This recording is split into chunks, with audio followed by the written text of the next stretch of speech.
It is 113 kilometers, but it's the terrain, isn't it? Very rough terrain, undulating the whole way. They start off going into this trails network across the Small Broad River. Then they go into, at the 45-kilometer mark, they go through the Toyskloof winery. Then they hit the big challenge of the day, the Slange Traverse. This is a section where the riders can experience a lot of mechanical issues, and they need to be very careful.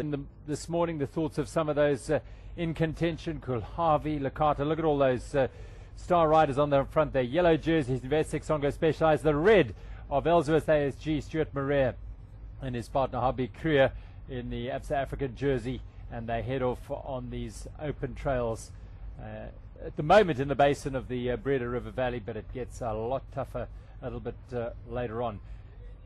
I think this week has been blessed by cooler conditions, which has really been a blessing for a lot of the riders.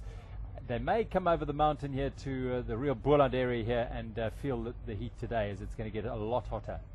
Yeah, I think as the racing is hotting up. They've got such power, both of them. I don't think anyone's got the power of Kulhavi. Now there's a little bit of a dart up the road. I think that's one of the Omex teams going up, marked by one of the Bulls riders, and that'll be because they're pretty tight in the further down the field. The Bulls have Steven Steepjohn and Tim Bomer in 7th place at the moment, but you'll just want to make sure that they're not gapped by anyone. Slightly down on the overall standings. They might have thought today might be a chance for them to try and get away off the front, to try and get a stage win, because of the stage where, because Investec Songo Specialized suffered 2 mechanical issues, they had to chase back, and every time they had to chase, Kulhavi would go onto the front and we would actually put Grotz into the hurt box, and really he suffered on those sections trying to get back to the front, or to Top Peak, and then to Canyon, and then that actually cost them in the end. Noticeable here that they are missing from this group. This is still quite early. Top of the climb, so maybe some tactics going on here to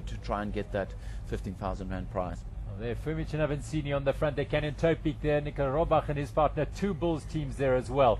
So they're all hunting down that little hotspot and back onto the single track and the climb now. And there's no question that that Cannondale Factory Racing are dead keen to do something today. You could see they were riding with intent from the start, and they would also take confidence from seeing that Grotz struggling a little bit, and they think there's an opportunity here to gain some ground. And I think if you've got a bad day today and you find yourself off the back, not in the front groups, going over the final challenge of the day, the Bainskloof Pass, you might see yourself lose significant amount of time. Yeah, this is what they know, Cannondale Factory Racing. They've 5 hours every day, where other guys are for 10 hours. Here we can see the mentioned order hotspot coming up. Yeah, they want the little prize to Nicola Robach and Daniel Gesmeyer, and they charge ahead to try and get a bit of a break, and they are going to snaffle the Dimension Data hotspot. Gesmeyer and Robach. There we go, over the line. Well played, the Centurion Vardamen. Little fist pump. Here we go. We're on the road now of Bainskloof. Everybody's together as far as I can see. Cannondale is there, Investec Songo Specialized Bulls, the Spanish Scott Buff, and Canyon. Are they there? Who's on the front there? That may be them. That is the leader. That's the lead group. That's Robach and Gesmeyer of Centurion Varda. Look over the shoulder there. They're working really, really hard, which will tell you this is a little bit of an incline, and they have escaped the group. It looks like they're looking back. They can't be too far ahead, since they look quite nervous. Well, if they can eat into that, they can get back on the podium. Here's the chase group. Yarrow in the front, putting the hammer down. It looks like Cannondale is not in there. I wonder if they're in the front or in the back. So it's the Investec Songo Specialized Buff Scott, and the Bulls are right in there, and that's Carl Platt and Urs Huber at the sharp end. Almost for the first time we've seen them in the mix here, where it matters most.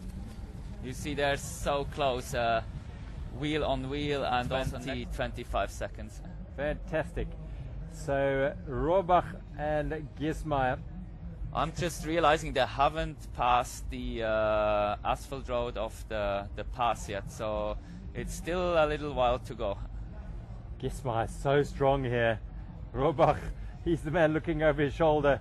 Here's the chase group, now down to 2 teams. They've lost the Bulls. Kulhavi and Grotz and Buff Scott.